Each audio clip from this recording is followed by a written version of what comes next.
E você passa aperto com pilha, seus dias de aperto acabaram. Vou te explicar que pilha pode ser um assunto muito fácil de entender se você se pautar na teoria e não em contas, porque afinal aqui a conta mais complicada é só subtração. Pessoal, pilha, para começar, é o tal do processo espontâneo. Pilha não vai ser um processo forçado igual uma eletrólise. Então isso aqui é muito importante você ter ideia, ó. Espontânea, a palavra tem que marcar na sua cabeça, tá? E como ele é espontâneo, o que que ele faz? Ele pega uma reação química que vai automaticamente gerar troca de elétrons, então alguém perde e alguém ganha, e eu canalizo esse elétron. Falo assim, cara, mas peraí, a reação por oxidação acontece em todo lugar, a qualquer hora, né? Claro que acontece. Só que se eu tenho essa reação acontecendo ali, os elétrons se perdem no próprio sistema. Se eu canalizo, boto um fio em cada espécie associada e consigo canalizar esses elétrons, eu crio um fluxo ordenado de elétrons, que é uma corrente elétrica, tá? Então, o ponto principal aqui, que você não pode esquecer, é essa conversão de energia química em energia elétrica, tá? A eletrólise, só para você comparar, é o contrário disso. Força, eu dou energia elétrica para provocar um processo químico. E o pessoal confunde muito isso. O delta E dessa reação é positivo. Se eu te der reações por aí com delta E padrão estipulado, delta E positivo é processo espontâneo, pilha ou célula galvânica. Delta E negativo é um processo que não acontece espontaneamente, eu tenho que forçar, que eu chamo de eletrólise ou de célula eletrolítica também. Tá? Então, para começar, como eu estou falando de pilha, só coisas espontâneas, só delta S positivos. O mais comum, o mais trabalhado no ensino médio, que você vai ver caindo por aí, é a pilha de Daniel. Lembrando que pilha de Daniel é um arranjo, tá, pessoal? Mais padronizado, mais simples, que deu origem a vários outros desdobramentos dessa pilha. Células a combustível, pilhas em outros formatos. Mas Daniel é o que mais se aproxima do ideal, tá? Que a gente trabalha em ensino médio. E a pilha de Daniel, na verdade, tem que ver como um circuito fechado. Então, tudo que você vê em física que faz o circuito funcionar, você também traz aqui para a química para funcionar em pilhas, que afinal é um gerador que vai ali estar funcionando para gerar uma DDP, ou uma força eletromotriz, como também é chamado. E aí, pessoal, eu acho assim, eu vejo por vocês, pela experiência de sala de aula, pela experiência aqui na internet, que a maior dúvida que surge é como que funciona uma pilha, qual que é o mecanismo, como é que esse troço funciona afinal, como é que isso vai acontecer. Primeiro ponto, eu tenho dois metais, geralmente ali, não é sempre um metal, mas duas substâncias, onde geralmente tem um metal associado, que é o mais comum, e essa substância, seja metal ou não, tem um potencial de redução. E também tem um potencial de oxidação, que é o oposto, tá? Mas o padrão de ser trabalhado, por definição, é o potencial de redução. Esse potencial de redução é a capacidade que a espécie tem de ganhar elétrons, de alguma maneira. Então, eu tenho, por exemplo, dois metais ou dois materiais. Eu deixei metal aqui porque a PGDN é metal, mas você pode expandir para qualquer outro caso. O que acontece é, um desses materiais tem um potencial de redução maior e o outro tem um potencial de redução menor. O que é potencial? Cara, potencial. Fala assim, você tem um potencial enorme para passar no vestibular. Você tem a capacidade grande de fazer isso. Quer dizer que você está garantido? Não, não quer dizer que você tem uma grande capacidade de poder entrar. Então, o grande potencial de redução quer dizer que tem uma grande capacidade de sofrer redução. E um pequeno potencial de redução tem menor capacidade disso. Então é muito óbvio pensar que quem tem maior potencial de redução, reduz. É igual um cabo de guerra, vamos dizer assim. Tem elétron aqui no meio, e dois caras querem ganhar elétron, tá? Só que um que ganha mais, tem maior potencial de redução, então ele puxa mais. O que acontece com o outro? Vai perder elétron consequentemente. Então, a lógica é, dois materiais, um reduz, o outro oxida. Quem reduz? Quem tem maior potencial de redução. Consequentemente, quem vai oxidar é quem tem menor capacidade de reduzir. Isso aqui é o essencial para você entender a teoria de pilha. Só que geralmente não vem tão simplesinho assim. Tem as reações, tem a montagem da pilha, e eu vou te mostrar isso aqui, ó. que eu deixei prontinho para poder ganhar tempo com vocês, tá? Eu deixei aqui a pilha de zinco com cobre, que é a pilha clássica de Daniel, e já deixei tudo desenhadinho para você a parte alimentar. O que tem nesses dois recipientes, basicamente, né? Lado esquerdo tem um becker, um copo, vamos dizer assim, com a solução de sulfato de zinco. Pessoal, pode ser cloreto de zinco, nitrato de zinco, não importa, tá? O que importa é ter zinco 2 mais. Imerso, e nele está imerso uma barra de zinco metálico. Do outro lado, tem um pedaço de cobre imerso na solução de sulfato de cobre. Pode ser também cloreto de cobre, mesma coisa, tá?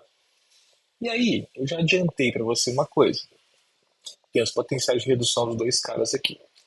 Olhando o potencial de redução, quem tende a ganhar elétron? O maior potencial de redução, que no caso é o cobre. Então, no fio que eu liguei as duas barrinhas aqui, a tendência natural, sempre encostar zinco e cobre, encostar, pega aí um pedaço de fio de cobre e um clipe de zinco, você encostar os dois, na hora que você encostar os dois caras, naturalmente vai sair elétron do zinco para o cobre, só que você não consegue ver isso, tá? Mas vai acontecer. Então aqui tem fluxo de elétrons que vai acontecer do lado do zinco para o lado do cobre. Quando eu desenho isso aqui, pessoal, pelo fio metálico que une as duas barras, eu já sei uma coisa. O meu amigo cobre, que está aqui do lado esquerdo, ele vai sofrer redução. Ele é a espécie que reduz. Só que quem reduz eu chamo de quê? Eu chamo de cátoda. Vou te explicar por que já já para você entender. E agora a parte mais legal. Se aqui é cátoda e reduz, o outro lado vai ter que ser o quê? O ânodo, que até colocar na ordem para ficar igualzinho. O ânodo que oxida. E aí uma coisa importante é qual que é o sinal dos dois polos, né? Tem um polo positivo e um polo negativo. Como é que eu descubro isso? Daí que vem que a questão aqui toda é uma questão lógica. Presta atenção que isso aqui é muito importante, muito simples. Eu tenho elétron vai entre dois polos, que é um polo negativo e um polo positivo. Para onde vai esse elétron naturalmente, espontaneamente? Para o polo positivo. Então, se aqui é um processo espontâneo, é natural pensar que o polo de cá é o positivo, para onde vão elétrons naturalmente. Ficou um pouco em cima da escrita aqui, deixar um pouquinho para o lado para você ver melhor. Aqui é o polo positivo. Consequentemente, o onde sai elétron é o polo negativo. Daí que vem aquela decoreba, que cátodo reduz positivo, anodo oxida negativo, ou que eu chamo regra do não também, negativa, anodo oxida. Pode lembrar se você quiser assim, não tem erro não, tá? Mas aqui começa uma coisa a acontecer interessante. Se o zinco perde elétron para o cobre, naturalmente ele vai ter que passar para transformação química. Por quê? A barra de zinco, que é feita de zinco metálico, ela tem aqui o tamanho dela bonitinho, só que ela começa a perder zinco e vai começar a ficar corroída. O anodo sempre vai sofrer corrosão. E o lance é, esse zinco que sai daqui vai virar zinco 2 mais. Como é que eu sei disso? Agora tá ficando legal. Eu tenho uma semi-reação de oxidação que dita isso. O zinco, no estado sólido, vai doar 2 elétrons e vai virar zinco 2 mais. Pergunta que surge muito. Como é que você sabe que ele doou 2 elétrons? Pessoal, muito simples. Se o zinco vira 2 mais, que é o íon que está na solução, para a carga zerar, né? Tipo, a carga antes da seta, que é zero, ser igual a carga depois da seta, tem que ter 2 mais com 2 menos, zero. Então eu sei que é 2 elétrons por causa disso, tá? Então, quando acontece isso aqui, eu tenho a formação de zinco 2 mais na solução. Eu vou aumentar gradualmente a concentração de zinco 2 mais na solução. Isso é natural. Lá de volta chega no elétron, pelo fio de cobre. Também é fio de cobre, geralmente aqui. Chega o elétron por aqui, o elétron vai descer poder das pontas pela extremidade até a barra de cobre aqui embaixo, na solução. Chegou o elétron aqui, tem cobre 2 mais, fome, vontade de comer, já era. Positivo com negativo dá match. Então o que vai acontecer é que essa barrinha de cobre aqui, ela vai começar a aumentar de tamanho, ficar um pouquinho mais grossa com o tempo, naturalmente. Porque eu vou depositar cobre 2 mais na forma de cobre sólido. Porque o meu amigo cobre, que está na forma 2 mais na solução, vai ganhar 2 elétrons e se transformar em cobre no estado sólido. Você vê, sem ficar na minha frente aqui, ó. E por que é 2 elétrons também? Porque cobre 2 mais, com 2 elétrons, o zero a conta, forma cobre em estado sólido, que cobre com NOx zero. Entendi a primeira parte numa boa. E tudo baseado no quê? O potencial de redução do cobre é maior que o potencial de redução do zinco. Logo, o cobre tende a reduzir e, consequentemente, o zinco só pode oxidar. Tudo bem? Primeira parte feita. Só que aí vem uma questão que é recorrente. Todo mundo tem essa dúvida. Não bastava esse fiozinho para a coisa acontecer? Pô, bastava. Só que tem um problema aqui acontecendo. Você viu do lado esquerdo já que a barra perde zinco e o zinco vai para a solução. Do lado de cá a solução perde cobre e começa a sobrar aqui sulfato. E não é muito estável uma solução com excesso de carga. Já sabe-se que pode ter soluções com excesso de cargas, só que não é uma solução muito estável. Então ela tem um potencial de se mover para equilibrar as cargas. Se eu não coloco nada aqui, não faço nenhuma intervenção, essa pilha para de funcionar muito rapidamente. Ela tem um funcionamento curto. Quando eu boto o que eu chamo de ponte salina, que é esse pedacinho, é um tubo de vidro recheado com algodão embebido em solução de salmoura. Geralmente é um sal, pode ser cassé, cassé é mais usado, se eu não me engano. Mas qualquer um outro sal que tenha aí, você consiga se locomover com facilidade, tá? Um sal bastante solúvel. E qual que é a jogada? Conectado aqui, quando começar a sobrar carga positiva, naturalmente esse cloro daqui, o cloreto, vai migrar, porque se está sobrando carga positiva, se eu introduzir carga negativa, eu começo a zerar a carga excedente. Tipo, eu estou fluindo com a própria questão do potencial. E o potássio mais, como está faltando cobre do lado de cá, vem para suprir o excesso de SO4 menos, que é o sulfato. Então, o cátio vem para cá porque está sobrando ânion, e o ânion vem para a esquerda porque está sobrando cátio. E aí eu consigo equilibrar a carga. E olha que o mais interessante. Se isso aqui é um circuito elétrico mesmo, elétron vai, carga negativa vai para cá, entra no sistema e carga negativa, que é o cloreto, volta para cá. Eu realmente estou com o circuito fechado. E esse é o ponto mais fundamental para você entender que pilha é um circuito fechado como se fosse o circuito da física normal. Só que aqui eu tenho que trabalhar com a carga negativa do elétron e do ânion que vão migrar de um ponto a outro. Beleza. Tudo bem, tem aqui muita informação, né? Mas agora tem informação que é para fechar com chave de ouro. Você nunca mais vai confundir anodo e catodo. Pessoal, o cloreto é um ânion, né? Sério menos. Para onde está indo o cloreto? Para o lado esquerdo. Ó, para o para o cato, para, desculpa, para o catodo não. Para o eletrodo, aonde vão os ânions, eu chamo de anodo. Daí que vem o nome, né?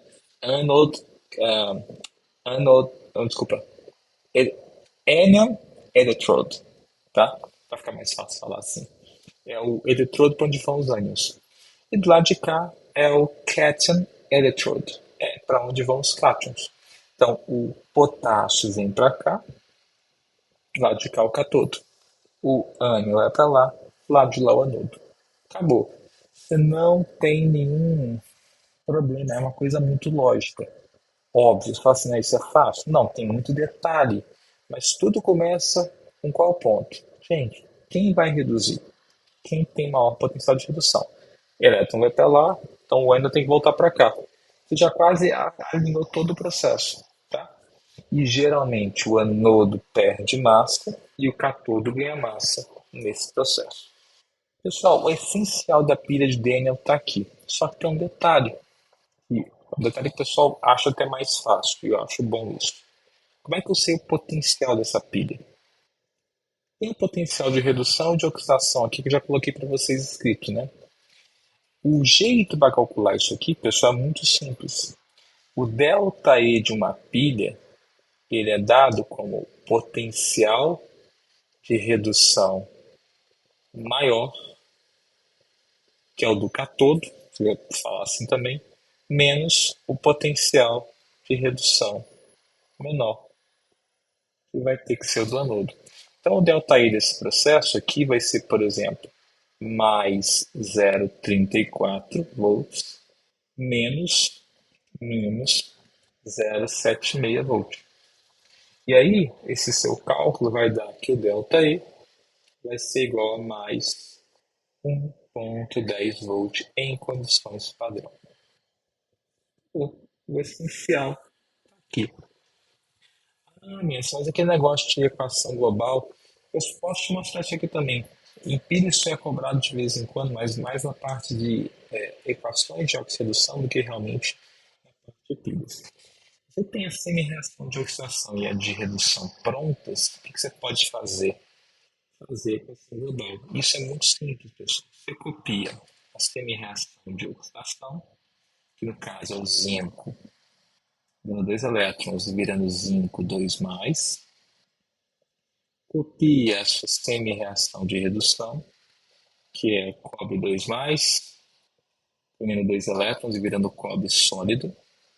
E aí lembra que na semi-reação existem elétrons. E a condição para ser uma reação global é que eu suma com os elétrons. Tá? Então, no caso, está perfeito aqui. Eu tenho 2 elétrons sendo doados, 2 sendo consumidos. Essa quantidade diferente tem que multiplicar por um número para poder zerar. E aí, quando eu faço isso, a equação global vai ser o que sobrou. O que está antes da seta permanece antes da seta, então zinco sólido mais cobre 2 mais, vai virar zinco 2 mais cobre sólido. O detalhe é que essa equação aqui, ela transborda para a gente a própria informação da pilha. Olha só, o zinco tinha NOx 0, foi para NOx 2 mais. O cobre tinha NOx 2 mais, foi para NOx 0. Então, o zinco oxidou e o cobre reduziu. Ela sintetiza tudo que aconteceu no processo de descarga da pilha de um jeito mais simples. Isso aqui, digamos que é essencial que você tem que saber de pilha. Alguns lugares colocam um detalhe que eu acho importante mencionar para você, só para finalizar a aula aqui. Isso aqui, que é o esquema da pilha, desenhar isso aqui, ver o desenho é muito legal. Só que lá tem que desenhar toda hora para entender a pilha? Não.